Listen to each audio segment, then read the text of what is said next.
Qué Gracias bendición. por invitarnos, al contrario, muchas gracias a todos ustedes. Saludos allá en Costa Rica, a todos ustedes también. Gracias. Bueno, hay preguntas muy buenas, ¿verdad? Porque en este mes de septiembre se ha juntado ahí algo que están hablando mucho del día 23 de septiembre, etcétera, etcétera. Así es que, bueno, vamos a hacer preguntas. No sé si nos están viendo a través del Facebook Live hoy o no. No sé si No es estoy segura, siempre o a veces sí. Sí, nos están viendo. Así Así que, es, bueno, saludamos ok. a todos los que nos ven a través del Buenísimo. Facebook Live. Y pueden hacer ahí preguntas. Me gusta eso, el Facebook Live, porque después uno puede ver las personas y ver las caras de las personas y los países y un poquito más conocer la gente también que sigue el programa. Bueno, pero todo esto de las cosas que están pasando en la naturaleza, terremotos, los huracanes, don Armando, la gente se pregunta, ¿son esto juicio de Dios que está trayendo o tendrá algo que ver más bien con profecías que están cumpliéndose o por cumplirse, etcétera, etcétera? Sí, bueno, es muy importante. Bueno, en primer lugar, qué buena pregunta y creo que tenemos bastantes preguntas interesantes para contestar el día de hoy. Pero es muy interesante que la Biblia asocia el pecado del ser humano con la naturaleza. Cuando Adán y Eva estaban en estado de perfección delante de Dios, pues no había veneno en los animales, no había huracanes, no había temblores, absolutamente todo era una quietud y una paz en el huerto de Edén y en el planeta de la Tierra. Pero es interesante que el momento en que el pecado entra, cambia la genética, o sea, el ADN sufre una alteración tanto en el ser humano como en los animales. Los animales se vuelven feroces, a la rosa le salen espinas y comienza un cambio en la misma naturaleza. Y en el capítulo 24 de Isaías, dice hace 2700 años el profeta en el versículo 3 en adelante, que la tierra está profetizando que algún día sería vaciada, saqueada, destruida e iba a enfermar. Y el versículo 5, haríamos muy bien en poner atención, porque aquí precisamente se nos revela qué es lo que está pasando actualmente y la razón por la cual parece que la naturaleza se nos ha echado encima, nos está agrediendo y el mundo parece que ya no nos aguanta. Dice el versículo 5 de Isaías 24, la tierra se contaminó bajo sus moradores porque traspasaron las leyes. Número 1. 2, falsearon el derecho. Y 3, quebrantaron el pacto sempiterno. Por esta causa, la maldición consumió la tierra. En otras palabras, pues Dios es un Dios que ha establecido leyes cósmicas en el universo, las leyes de la gravitación, las leyes del electromagnetismo, las leyes nucleares, la fuerza, y la poderosa y la débil, y al mismo tiempo Dios ha establecido leyes morales, y estas leyes morales tienen que ser respetadas. Si yo voy caminando en una montaña y piso en equivocado y hay un vacío, la ley de la gravedad me atrae al centro de la tierra. Es inexorable esta ley, funciona a las 24 horas. De la misma forma, cuando nosotros violamos las leyes morales de Dios, tenemos que recibir las consecuencias. Y vemos nosotros claramente que hace 2700 años la Biblia establece que el ser humano ha llegado un momento actual en el año 2017 donde hemos traspasado y transgredido todas las leyes de Dios.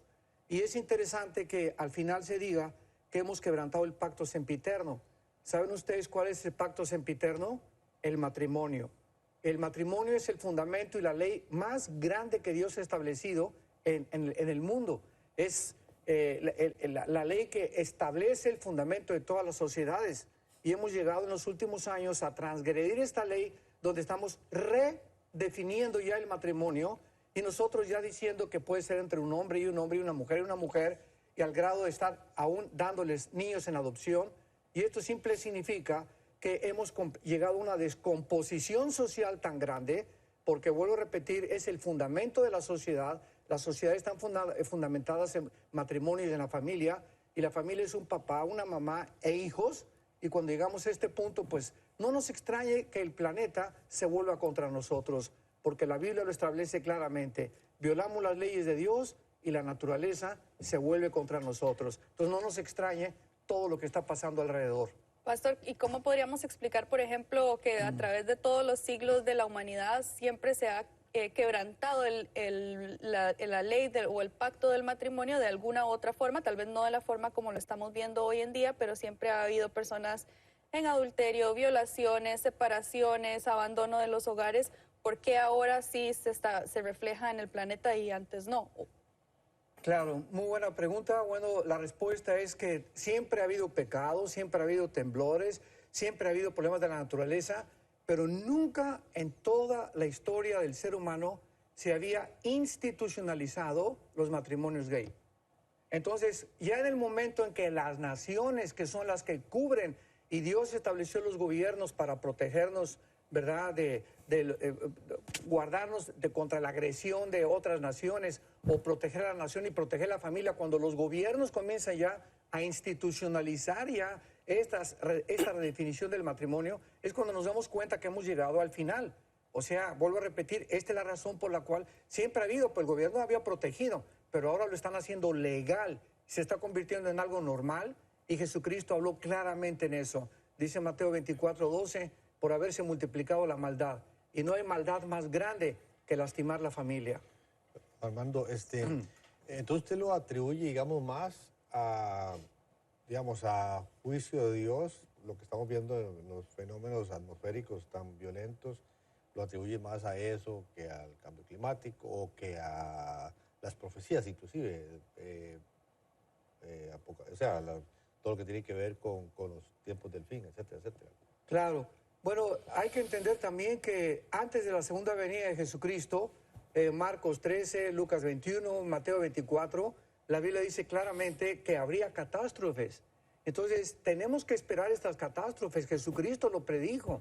Tendría que haber cambios climáticos, pero todo esto como consecuencia del pecado humano. En los últimos tiempos apostatarán muchos oyendo espíritus engañadores. Habrá falsos profetas, falsos apóstoles, falsos maestros. Cristo dijo que esta descomposición del carácter humano iba a traer como consecuencia todo lo que estamos actualmente enfrentando.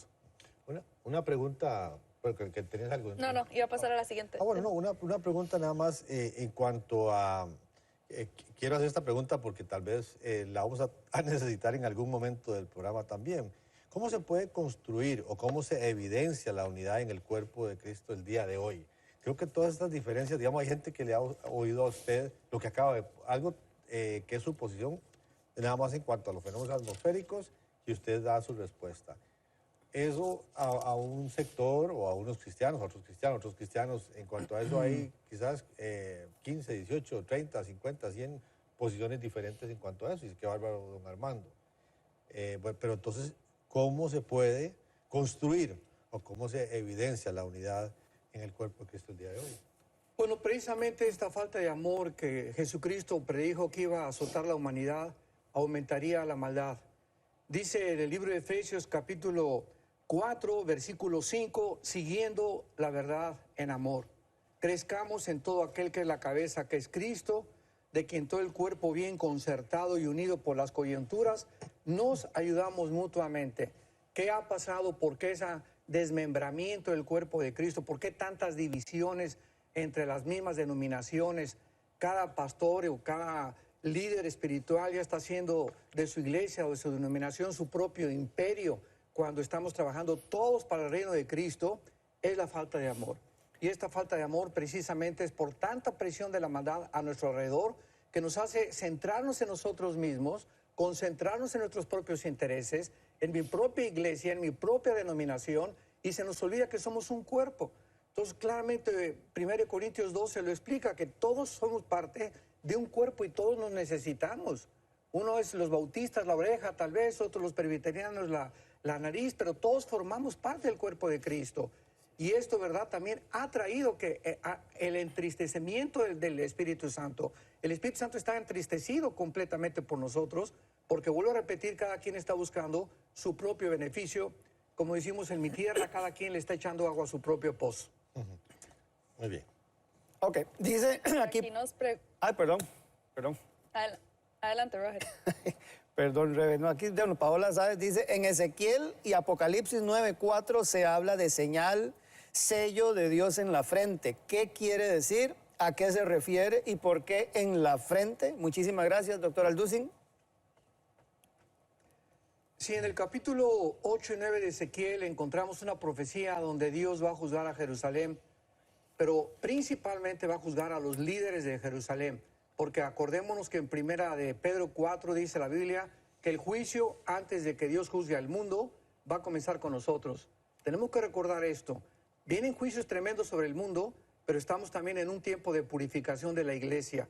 Entonces, en Ezequiel 9, dice la Biblia que Dios le dijo a los ángeles que pasaran por la ciudad, versículo 4, y les pusieron una señal a los hombres que gimen, a los que estaban realmente preocupados, dolidos, entristecidos por los pecados que había dentro del pueblo de Dios. Y a estos son a los que Dios perdonó. Esta señal que la Biblia no menciona es la palabra hebrea con T, T de tío, A de Armando, B de Víctor, Tav. Y esta señal es interesante que en el hebreo es la palabra cruz, porque en el hebreo las mismas letras tienen un significado numérico también. Y en el libro de Apocalipsis capítulo 7, que no es el capítulo 9, es en el capítulo 7 donde son marcados los 144,000 en la frente, la Biblia no nos dice exactamente qué clase de marca es, pero lo que podemos saber es lo siguiente. El Espíritu Santo ha trabajado de diferentes formas. En el Antiguo Testamento entraba y salía de los hombres. En el Nuevo Pacto ha entrado a nosotros a morar hasta el día de la resurrección. La salvación no la podemos perder, estamos sellados, la salvación es eterna y jamás nadie nos podrá separar del amor de Cristo, ni hay un juicio contra nosotros de condenación por el pecado, porque Jesús ya pagó por él. Y cuando la iglesia salga antes de la tribulación, ¿qué hace Dios? Regresa otra vez con su pueblo Israel. Romanos 9, 10 y 11. Entonces, el Espíritu Santo tiene que trabajar de manera diferente en el tiempo de la gran tribulación. ¿Cómo lo va a hacer? Ahora ya no es el sello interno como nosotros lo tenemos, sino va a ser un sello físico externo, tal vez porque estos 144,000 van a tener la necesidad de ser reconocidos entre ellos. Bien, aquí nos está preguntando, dice, ¿dónde quedó el jardín del Edén después que Dios sacó a Adán y a Eva? Bueno, el jardín el Edén era el medio ambiente perfecto. Lástima que Juan Carlos no está aquí, porque él no puede decir, él estuvo ahí. Entonces nos podría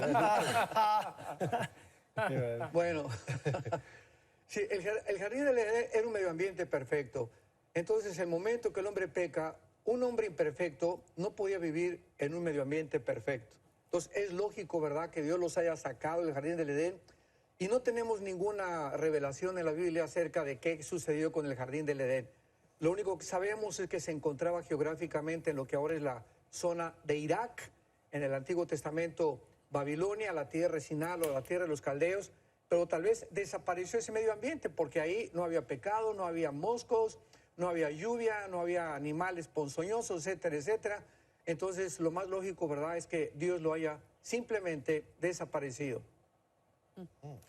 Si era un ambiente perfecto y no podía vivir el ser humano en un ambiente perfecto, ¿por qué estaba la serpiente en el ambiente perfecto? Bueno, porque Dios, dice la Biblia, ¿verdad? Por ejemplo, cuando el sol sale y el sol alumbra la basura no contamina a Dios. Los rayos del sol llegan, ultravioleta, y pueden pasar por la mugre y por un basurero, y nos damos cuenta que no pueden contaminar al sol. Entonces, la santidad de Dios, dice la Biblia también que en Job, Satanás se presenta delante de Dios, y la pregunta es, pero ¿cómo puede una persona indigna o una entidad pecaminosa como Satanás o Lucifer presentarse delante de Dios? La misma pregunta le hacían a Jesús. ¿Cómo puede el Mesías? ¿Cómo puede decir que es hijo de Dios y abraza a las prostitutas y abraza a los pecadores? Simplemente, ¿verdad?, porque el pecado no influye en Dios. No puede emanar ninguna fuerza negativa sobre la santidad de Dios. Entonces, esta es la razón por la cual Dios puede tener a Satanás enfrente de él, a Lucifer enfrente de él. ¿Por qué? Porque no lo contamina. El problema con nosotros es que si la fuerza espiritual no es más grande que la fuerza externa de los pecadores y tú permites que una muchacha o alguien se acerque a ti sin que tú tengas la fuerza espiritual, te contamina. Esa es la grande diferencia.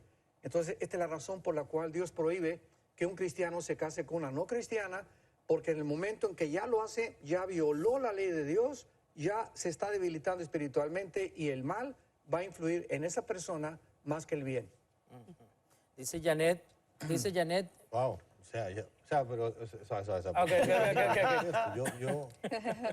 No, porque usted cree, o sea, está bien, yo no estoy y no abogo por el matrimonio de alguien que, ¿verdad? Es no cristiano con un cristiano, jamás. La palabra es clara en eso. Pero vamos, se casaron los dos y no eran cristianos ninguno de los dos. Se convierte ella o se convierte él. Usted dice que por mantener, o sea, porque si fuera cierto, yo no sé si comparto con usted, porque quiere decir que se convierte uno de los dos. Quiere decir que si el otro no se quiere convertir, van a tener que divorciarse porque esa separación tiene que existir, que es la misma que la no unión, porque si en el matrimonio influye más el del mal hacia el bien, yo creo que al revés, yo creo que influye más el del bien hacia el mal que el del mal hacia el bien. Entonces se convierte algunos dos, me atrevo a pensar que muy posiblemente se va a convertir el que no era cristiano, que al revés, que se va a ir al mundo el cristiano, si se convierte uno de los dos en el camino. Bueno, vuelvo a repetir, ¿verdad? El momento que un muchacho, vamos a poner el caso del muchacho que es cristiano se casa con una muchacha no cristiana. No, ahí sí está mal. O viceversa. Ahí sí está mal. Sí, los dos eran... Exacto, ya él ya transgredió una ley. Ahora, ya casados, si este muchacho o esta muchacha se arrepiente, Dios lo puede convertir para el bien. Es lo que dice Corintios 7. Dice, porque el marido incrédulo es santificado en la mujer. O sea, mientras ella se haya arrepentido de haberse casado con él y ella comience a seguir al Señor ya casado con un incrédulo, Dios puede comenzar a trabajar indudablemente con ese marido que es incrédulo, porque dice que si él no abandona el hogar, no se pueden divorciar. Ya estamos en lo mismo. Así es. Ok. Janet, pregunta a don Armando, ¿por qué se habla tanto de lo que sucederá el 23 de septiembre? ¿Cómo lo sustenta la Biblia? Es impresionante y es increíble cómo estamos invadidos, así, pero invadidos de tantas mentiras, de tantas especulaciones, de tantas teorías, hipótesis, barbaridades que están entrando a la palabra de Dios, a la iglesia. Y lo más triste es que los mismos cristianos lo están creyendo. La Biblia es un libro, vuelvo a repetir, sellado, como si tuviera un candado. Y no hay absolutamente ya nada que se le pueda agregar. En otras palabras, la revelación de Dios está completa. Ahora, lo que necesitamos no es más revelaciones. Todo lo que Dios tenía que decirnos del infierno, del futuro, de las catástrofes que van a venir, del cielo, de los ángeles, ya está aquí. Entonces no hay nada más que Dios nos tenga que decir. Esto es importantísimo dentro de las mismas leyes de la hermenéutica, que es la rama de la teología que trata con la interpretación de la Biblia. Y cuando nosotros no entendemos eso, estamos aceptando pues que una profeta o este profeta nos dijo estas cosas. Bueno, vamos a la ley y al testimonio siempre. La Biblia es nuestra única guía, regla de conducta y de moral. Entonces necesitamos iluminación de lo que ya está revelado, pero no hay nuevas revelaciones. ¿Y qué dice la Biblia del futuro?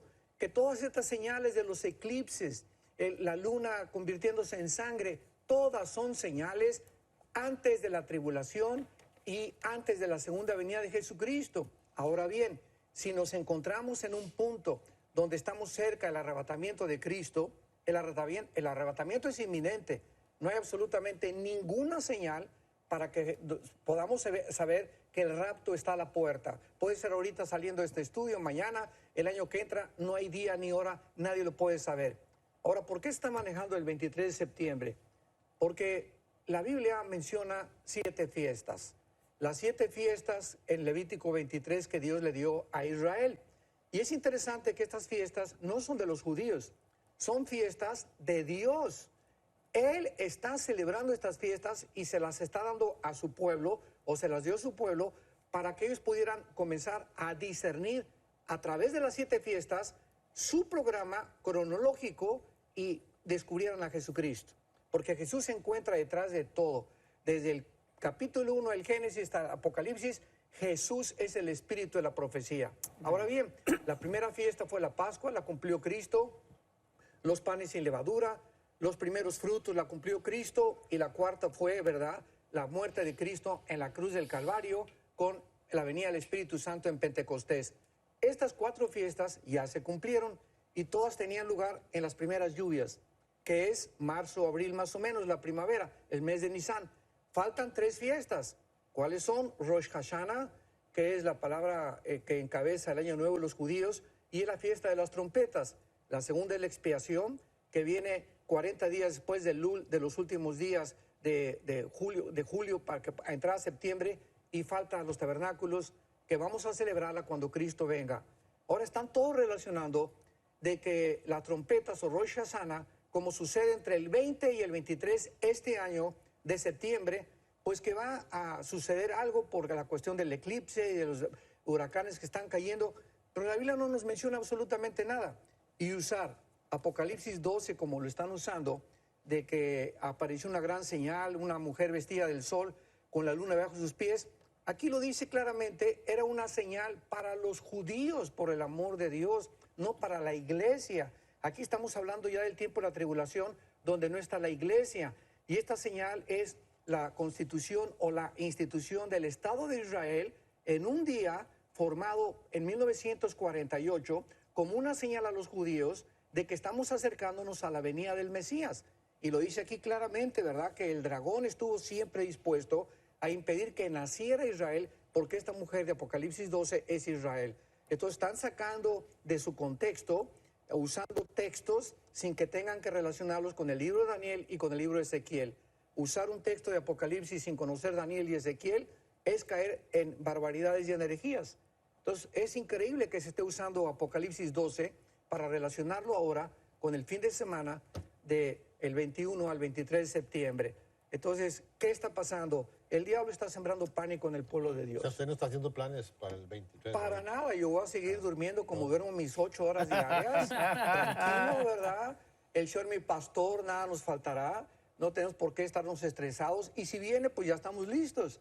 Pero el diablo quiere provocar pánico, que intranquilidad, quiere alterarnos. No, pues ahora en qué voy a invertir, ahora esto y el otro. Pues vamos a casarnos. Muchos me han dicho, acabo de llegar anoche de Bogotá, de Colombia, y cantidad de jóvenes, pues ya nos queremos casar esta semana porque el Señor viene el sábado. Ay, no. Entonces imaginémonos nada más todas las cosas que están sucediendo, ¿no? Otros, pues vamos a divorciarnos antes de que venga el Señor, ¿verdad? Ahí nos toca estar allá, Ándale, sí. allá por la eternidad juntos. Por favor, regresemos a la palabra de Dios, por el amor de Dios.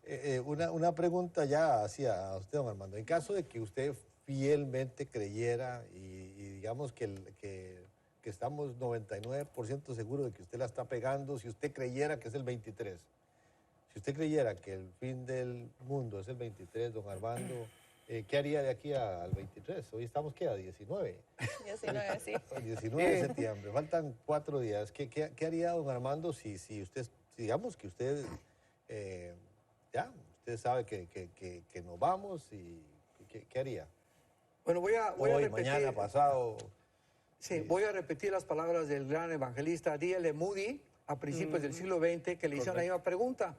Y él contestó, seguiría haciendo todo lo que estoy haciendo, ¿verdad? Seguiré desayunando, comiendo, cenando. Desde luego, ¿verdad? Que si tuviéramos el último de seguridad, pues es que siempre debemos estar cerca del Señor y más en estos tiempos.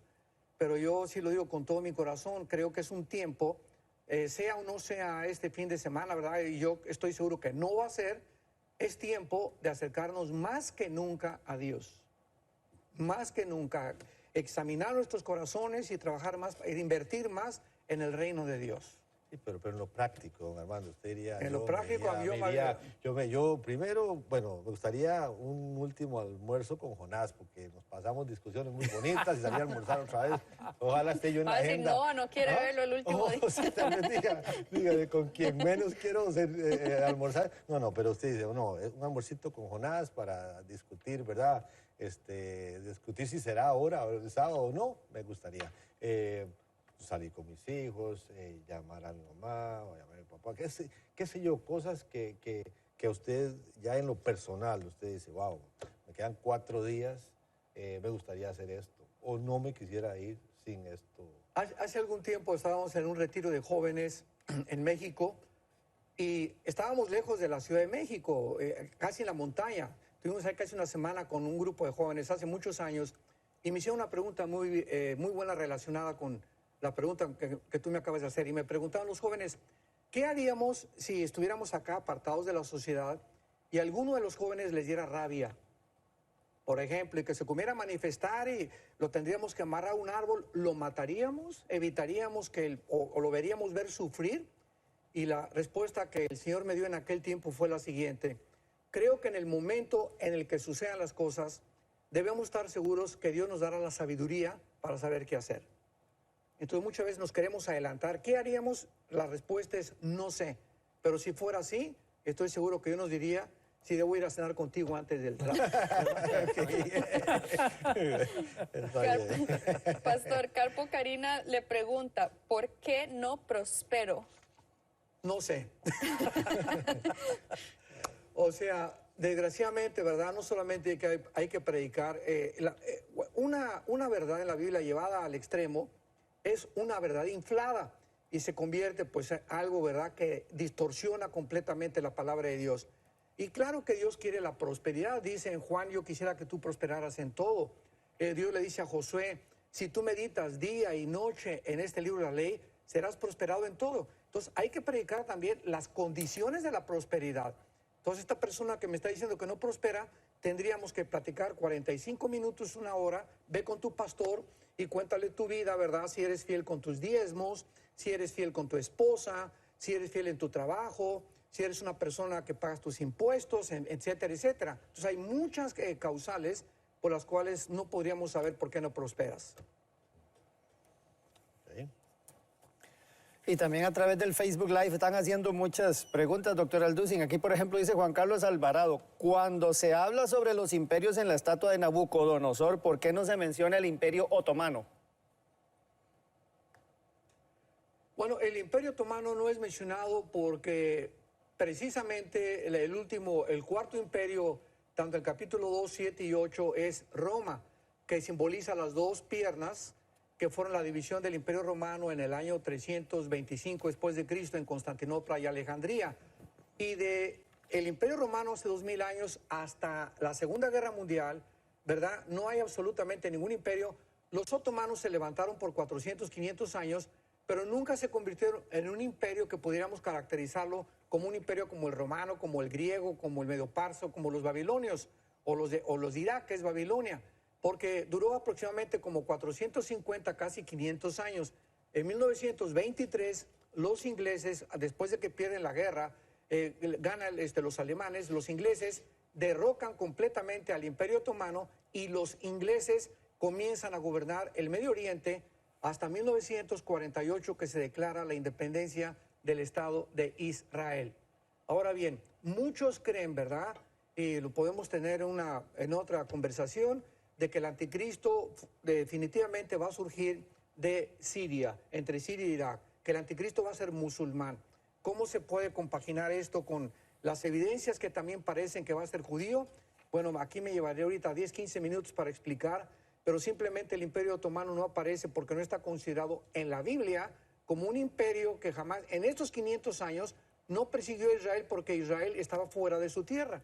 Entonces, los imperios que se consideran que forman parte de la cronología de la historia que se relata en el libro de Daniel, son imperios todos desde el asirio, egipcio, babilonio, persa, los griegos y los romanos, que persiguieron a Israel.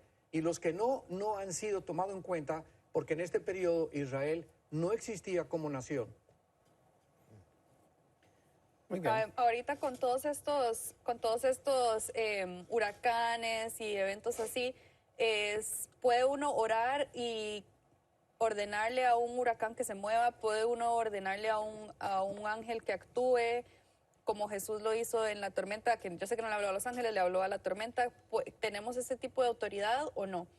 No tenemos ese tipo de autoridad, porque para eso pues vamos también a decirle a Dios, ¿verdad? Pues por favor no mande, ordeno que la tribulación no venga, y los que estén en la tribulación, ordeno las estrellas que no se caigan del cielo, y ordeno que esto no pase. Tenemos que entender algo, Dios es un Dios soberano, nosotros somos criaturas inútiles que Dios nos concede el privilegio de orar, o sea, pedir conforme a su voluntad, dice Primera de Juan capítulo 4.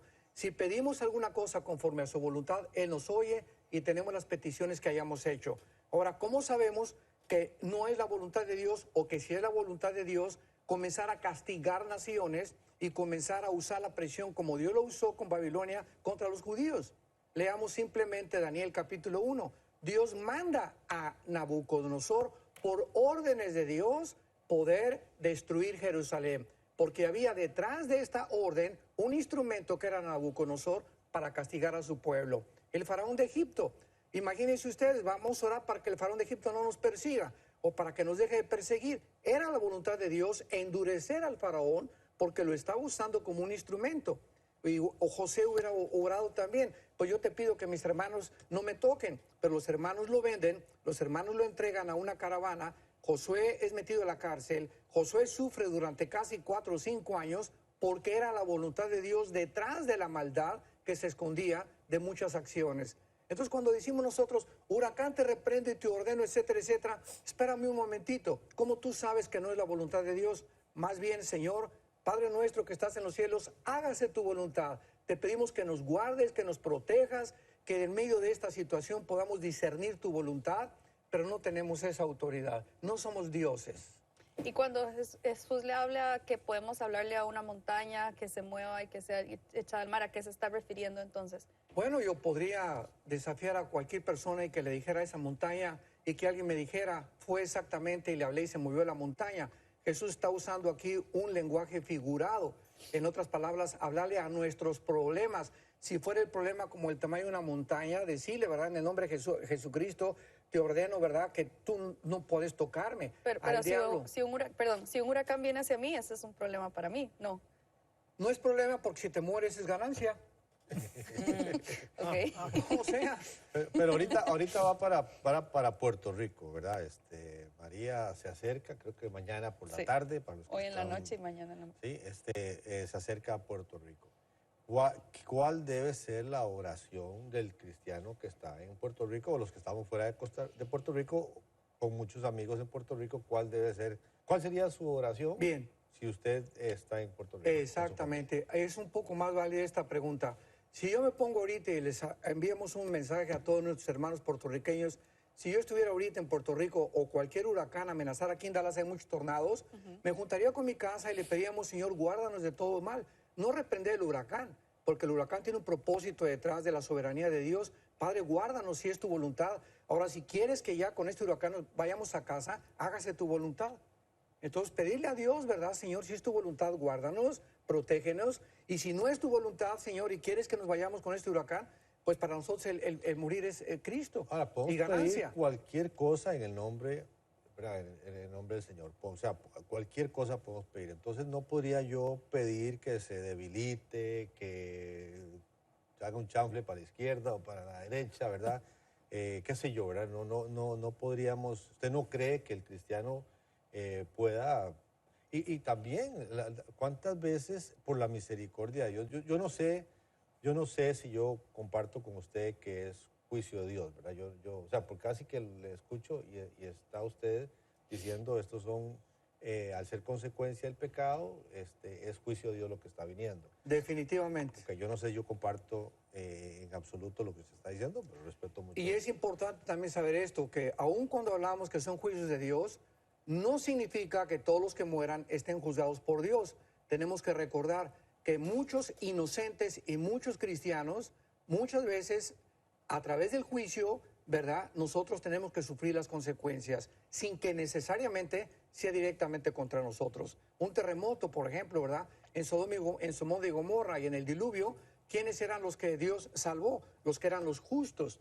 Entonces, siempre debe ser nuestra oración. Yo no sé si es un juicio de Dios o no es un juicio de Dios, o hasta qué punto Dios le dio libertad a Satanás para poder dañar. A Job le dio permiso de destruir todas sus cosechas y todas sus propiedades con fuego, porque él tiene control de la energía, Satanás. Entonces tendríamos que discernir si es de Satanás o es de Dios. Si es de Satanás, Dios le dio permiso. ¿Por qué le dio permiso a Dios a Satanás? Siempre hay una razón sabia delante de Dios para permitir que Satanás destruya. Yo creo que el propósito, o sea, yo creo que el propósito y no estamos aquí para oír lo que yo pienso, y decir, ay, es Jonás, y digamos a don Armando, perdón, pero yo pienso que Dios en las leyes que usted está diciendo que Él estableció leyes como los huracanes, súper necesarios para el mundo. Si no fuera por los huracanes, el calentamiento global, y ellos sacan el calor, y por eso su energía la toma del calor del mar, porque tiene que sacarlo, tiene una función. El huracán tiene una función como la lluvia tiene una función, como todo tiene una función. Entonces, yo creo que del darle tal vez tildarlo de juicio, es ahí donde yo no sé si comparto. No creo que la gente tenga que morir en los huracanes. Yo creo que uno ve, por ejemplo, en la Florida, los códigos de Chile. Vamos a Chile. En Chile, porque hay mucha sismicidad, el código de construcción en Chile es impresionante. Y ya los edificios y las casas no se caen en los terremotos. ¿Por qué no podemos construir casas que no le afecten los vientos del huracán, ¿verdad? Si es que quieren estar tan cerca del mar, si es que queremos estar tan cerca del mar. Y si no sabemos, y si no, tenemos que saber que ese es el paso de los huracanes y tal vez la construcción debiera ser diferente y quizás prevenir de que no haya muertes. Creo que es una responsabilidad también del ser humano, el gobierno, las personas, las familias que deciden, ¿verdad? Si yo sé que vivo cerca de un río, tengo que tomar ciertas precauciones. No voy a orar para reprender al río. Dice en el libro de Job, capítulo 37, versículo 5 en adelante, Él truena maravillosamente y hace grandes cosas que nosotros no entendemos.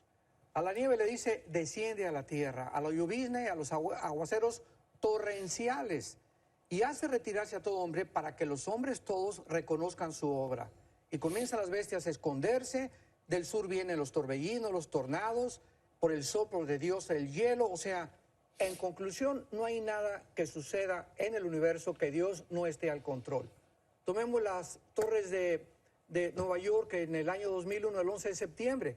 2 aviones se estrellan contra las torres y matan a ¿cuántas personas? 3,000 personas. Ahora, ¿cuántas de esas 3,000 personas estaban siendo juzgadas? ¿Quién puede atreverse a decir, pues fue un juicio de Dios? No lo podemos saber. Lo único que sabemos es que había cantidad de inocentes y cantidad de cristianos que sufrieron porque realmente ellos no tenían la culpa, pero sufrieron contra los que Dios estaba castigando. ¿A quién estaba Dios enjuiciando en el ataque de las Torres Gemelas? A la nación de Estados Unidos. Fue una señal que Dios envió al país donde se abría por primera vez la protección de Dios y el enemigo. Todo en el Antiguo Testamento vemos que cuando Salomón se enojaba, cuando David pecaba, le levantaba enemigos. Entonces, de las Torres Gemelas son atacadas porque fue la primera señal en este siglo donde yo le estaba diciendo, ustedes tienen que comenzar a enmendar sus caminos y les he abierto la protección y el enemigo ya está en su tierra. Entonces, al mismo tiempo, ¿cuántos no murieron que eran inocentes? Pero fue un juicio de Dios en las Torres Gemelas también. Contra la nación, no contra las personas de los edificios. Entonces, en conclusión, cuando viene una tragedia, puede ser que alguien se muera porque está siendo juzgado por Dios o porque Dios usa ese ataque o ese elemento natural para que la persona se muera en ese tiempo. Básicamente, si entiendo. Hay algo que tenemos que recordar y es que todos estamos sentenciados a muerte. Dice en Hebreos 9:27, porque está establecido que tengamos que morir. Ahora, fíjense usted lo que pasa. Si se mueren 200 personas en un avión, se les llama tragedia. Si se mueren 200,000 en el tsunami de Indonesia, se le llama tragedia. Pero todas esas personas, tanto en el tsunami como en el avión, se iban a morir algún día, ¿o no? Pero cuando se mueren juntas, se les llama tragedia. Ahorita están muriéndose millones de personas individualmente en hospitales de cáncer, etcétera, pero no se les llama tragedia. Se le llama tragedia cuando morimos juntos. Esto es muy interesante. Pero recordemos eso, todos tenemos que morir. Ya sea juntos o no juntos, todos estamos sentenciados a muerte. Y la pregunta no es cómo vamos a morir, ni cómo vamos a proteger de los huracanes, sino, ¿estás tú preparado para encontrarte con tu Dios a la hora de tu muerte?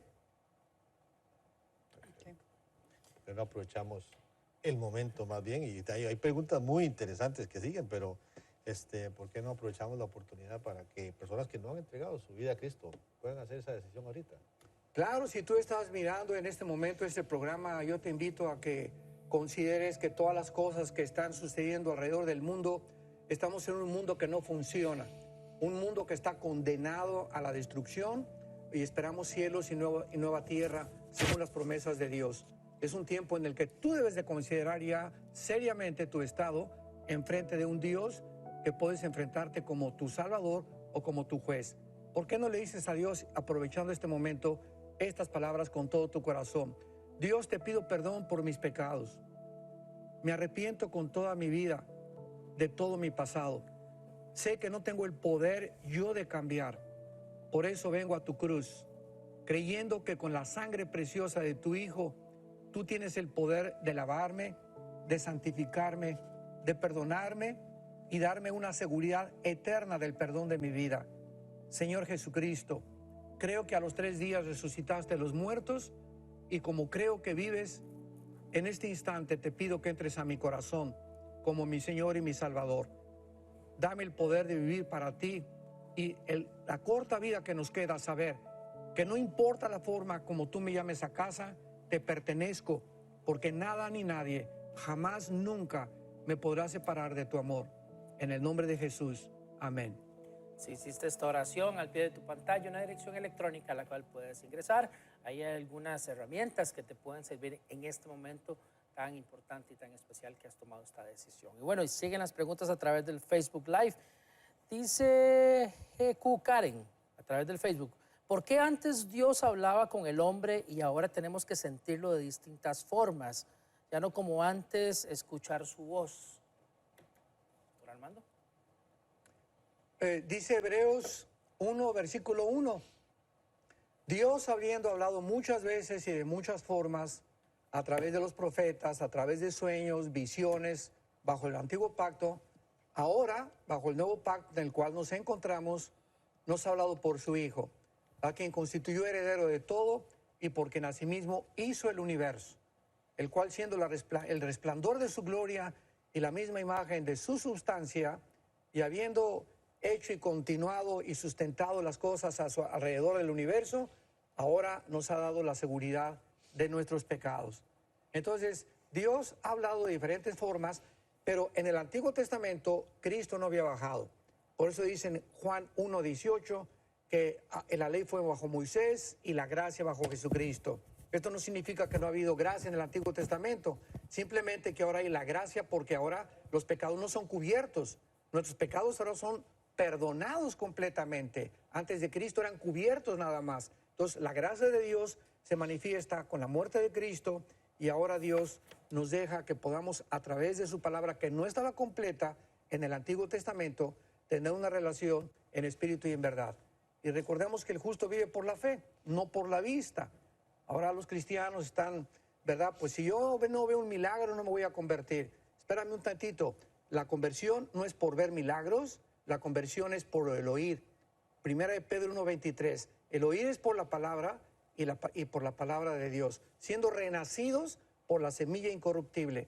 Nunca un milagro nos va a dar la nueva naturaleza. Es la Biblia, el Evangelio, el que transforma nuestra naturaleza.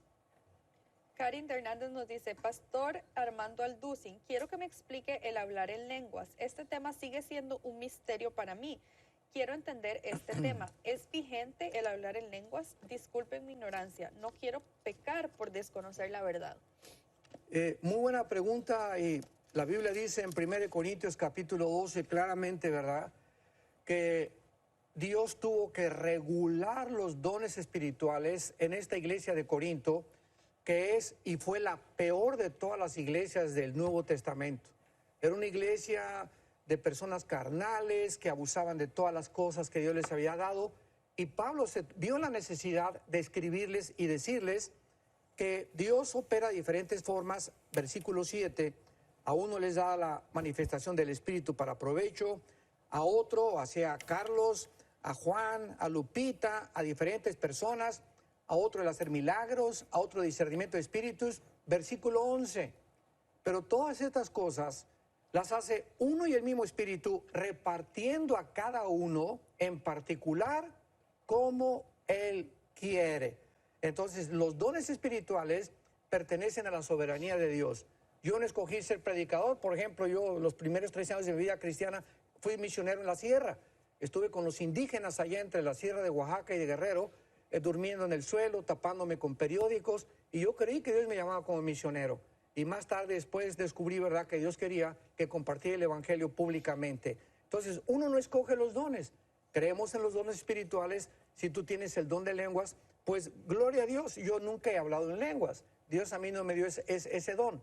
Ahora, llegar al grado de decir que si uno no habla en lenguas, no tiene al Espíritu Santo, eso ya es una herejía completamente. Porque entonces al decir que si no hablas en lengua no tienes al Espíritu Santo, entonces hay cristianos que tienen el Espíritu Santo y hay cristianos que no tienen el Espíritu Santo. Es dividir, mutilar el cuerpo de Cristo. Entonces el don de lenguas es un don que se usa, y dice Pablo aquí en Corintios 14, que en las asambleas o el domingo nadie habla en lenguas, y que si alguien habla en lenguas, versículos 26 y 27, sea con intérprete y uno por uno, no todos al mismo tiempo. Ahora, si no estás el domingo en la iglesia y estás en tu casa y se juntan a hablar en lenguas, no hay ningún problema. Pero el problema está que si hablamos todos el domingo en la iglesia y entran incrédulos, dice la Biblia, versículo 23, si hablan todos en lenguas, van a decir que están locos. ¿Por qué? Porque la gente del mundo entra a la iglesia y comienzan a hablar en lenguas y no saben qué está pasando. Entonces, hay que entender que no fueron dados para nuestra edificación, sino para edificación a los demás. Muchas preguntas ingresando a través del Facebook Live también. Dice Linda López, Pastor Aldo, ¿sin eso usted es judío? ¿Judío?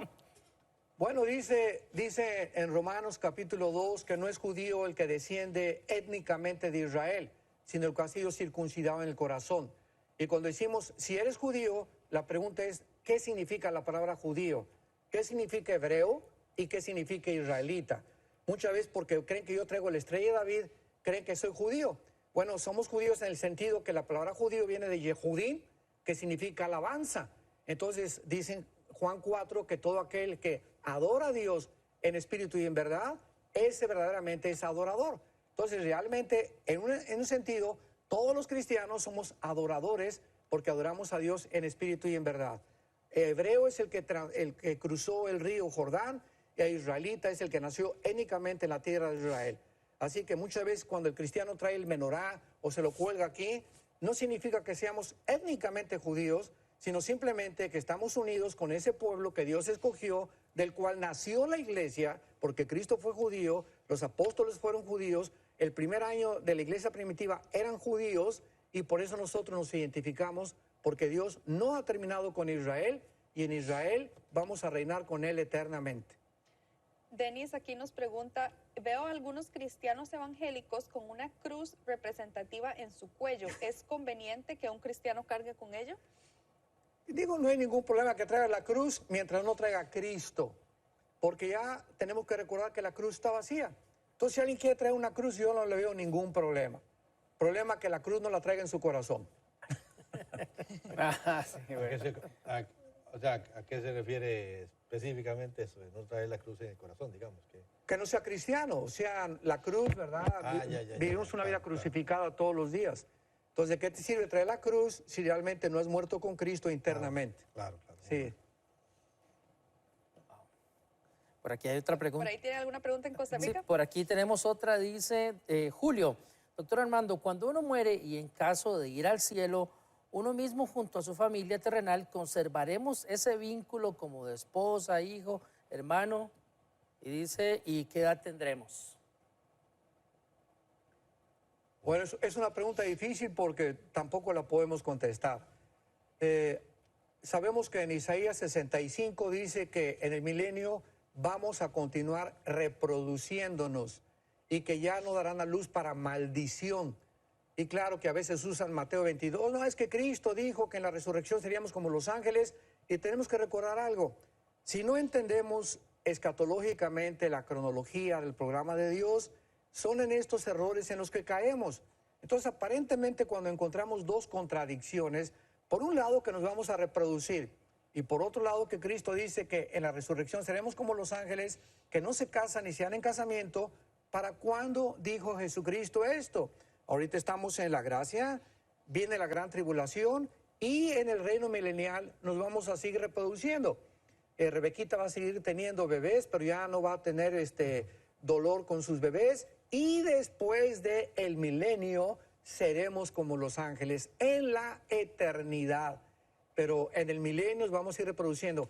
¿Quién me va a tocar a mi esposa? Voy a decir una cosa sinceramente. Yo creo que todos los matrimonios que nos hemos amado durante esta vida sinceramente y que hemos formado una familia verdaderamente santa delante de Dios, tal vez Dios nos dé la oportunidad de continuar en la otra vida. No lo sé. Esa es una opinión personal. pero a otros les va a tocar un descendiente de David. Así que las solteras que nos están escuchando, ¿verdad? No se apresuren. A lo mejor les va a tocar por ahí un galán que no te imaginas. Y si no te toca en esta vida, ¿verdad? Pues espera al que viene por ahí, que va a ser un gansito marinela. Ok. Jackson Carrera nos dice, ¿es que Dios quiere prevenir el mal, pero no es capaz? Entonces no es omnipotente. Es capaz, pero no desea hacerlo, entonces es malévolo. Sí, esta serie de filosofía y de postular estas cosas de esta manera, bueno, si Dios es tan fuerte para levantar una piedra y no puede levantarla, entonces no es tan fuerte como fuera. Tenemos que hacer una cosa, recordar una cosa, no es que Dios no sea capaz de terminar con el mal, simplemente dice en 2 de Pedro capítulo 3 que Dios está esperando para que todos procedan al arrepentimiento. Una persona me hizo esa pregunta, iba saliendo yo de una conferencia y al subir el elevador se acercó y me dijo, oiga, dígame usted, ¿Dios es todopoderoso? Le dije, claro que sí. ¿Y Dios puede hacer lo que Él quiera? Amén, claro que sí. ¿Y por qué no acaba con el diablo y acaba con el mal? Y le contesté, porque dele gracias que porque comenzaría con usted. Así, ¿verdad? Que todas las gentes que hacen esta pregunta, como Richard Dawkins, que va a ir a Colombia, por cierto, ahora en diciembre, que es el ateo número 1 ahorita y el más respetado en el ateísmo, qué triste, va a recorrer 4 ciudades en Colombia. Yo les dije ahora a los pastores en Bogotá, tenemos que hacer contrarrestar este veneno que este señor va a inyectar en las universidades y está infectando las mentes de los jóvenes. Vamos a hacer programas contra el ateísmo y demostrarle a este señor que filosófica, genética y biológicamente está completamente equivocado. Ya dejemos a un lado, ¿verdad?, las verdades inexorables de la Biblia. Entonces, cuando decimos que Dios no puede acabar con el mal, es simplemente porque desconocemos cuál es su programa. Él va a terminar con la maldad. Está en Apocalipsis capítulo 11 y ahora vendrá Cristo para acabar con los reinos y la maldad, pero en el tiempo de Dios, no en el tiempo de nosotros. Rubencito dice, mi pregunta ¿es correcto llamar al Señor Jesús, Yeshua, Emmanuel? ¿Qué considera, pastor? Llámale como quieras. Si eres en italiano, ¿verdad? Jesucristo. Si estás aquí en México, Jesús. Si estás en Israel, Yeshua. Pero cuando ya se impone una forma de, pues es que su nombre es Yeshua. Y no es María, sino es Miriam. Y no es Yahweh, sino es Jehová. Recordemos que Dios ve el corazón. Entonces, ¿qué importa como tú le digas? Lo que importa es la actitud de tu corazón. No hay una regla para que diga, pues Jesús se le tiene que llamar en el original Yeshua porque es el Salvador, en hebreo. Aquí le llamamos Jesús, los italianos tienen otro nombre, los alemanes, pero todos coinciden en que es Jesús, que significa el Salvador. Llámelo como quiera, pero llámelo. Pero llámelo, pero sí, una traducción en cada... Muy bien, excelente. Muy bueno eso. Sí, muy llámelo. bueno, pero llámalo. Llámalo. ¿Y qué hay de la controversia que a veces existe con los árabes que dicen, bueno, no, pero el nombre de Dios, o para referirse a Dios en arameo o en árabe, es Alá. Usan, no sé si tienen Sí. alguna información de eso. Claro, ahí ya es otra cosa. Ya no es Jesús, ¿verdad? Ahora dicen que pues Dios es, o sea que el Dios Jehová de Israel es el Alá de los árabes y de los musulmanes, es el Dios de los hindúes, el Dios los budistas. Los budistas en primer lugar son ateos porque los budistas no tienen Dios. Entonces esto es una barbaridad también. Dios es el Dios de Abraham, de Isaac y de Jacob. Es el Dios y Padre de Jesucristo. Por eso en Juan 17 Cristo vino a decir, para que te conozcan a ti, observemos lo que dice, al único Dios vivo y verdadero, y a Jesucristo a quien tú has enviado. Entonces nadie puede decir conozco a Dios sin antes conocer al Hijo, porque es el Hijo el que vino a revelar al Padre. Entonces cualquiera que invoca el nombre de Dios sin antes haber tenido una relación con Cristo, no es el Dios de la Biblia. Entonces los judíos tampoco estarían es que eso diciéndole sería, a Dios. digamos, esta es la pregunta. O sea, yo entiendo que el Alá de los musulmanes es el Dios. De ellos. Sí, no, ok. Pero es el Dios, era el Dios de Ismael, nuestro Dios.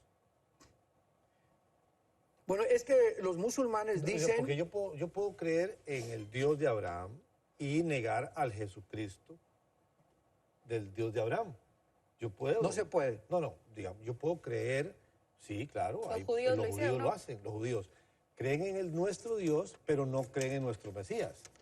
A eso es lo que estoy... Entonces, yo puedo creer en mi Dios, pero no creer en nuestro Mesías. Entonces estoy mal. Estás mal. Correcto. No Sí. estoy diciendo que yo esté bien. Pero si ellos creen en el Dios, si ellos creen en el Dios de Abraham, que también es el de Ismael, pero no creen en nuestro Mesías, ahí no está el problema. No que no estén creyendo en el Dios de Abraham. Sí, es que el Dios verdadero, Cristo lo vino a revelar. No, estamos... Es Sí. clarísimo. Sí, sí, sí. Dice en Juan 11, versículo 27, nadie conoce al Hijo sino al Padre, ni al Padre, o sea, al Dios verdadero, sino al Hijo y aquel a quien el Hijo lo quiera revelar. Entonces, si un judío dice, bueno, es que nuestro Dios es Yahweh, es un Yahweh distorsionado, es el de la Torá, que no le creen que se reveló en el Hijo. Si no creen en el Hijo, están adorando a un Dios en el cual no hay ninguna relación. Por eso el judío tiene que convertirse a Yeshua para que pueda aceptar por el Padre. Porque el que no recibe al Hijo está adorando a un Dios falso. Don Armando, usted va a estar por aquí en Dallas estos días, porque hay tantas preguntas y Sí. alguien está comentando. ¿Será que nos puede acompañar? Aquí estamos ya para servirles con mucho gusto. Ok, bueno, entonces vamos a hablar después del programa para ver cuándo nos puede volver a acompañar. Ahorita tal vez nos tomamos un cafecito. Pensamos muy diferente, don Armando y yo, pero tenemos una excelente amistad. Viera, me manda chistes muy bonitos, me manda cosas que me edifican también. Hoy se van a ir a comer juntos. Hoy se van a ir a comer juntos.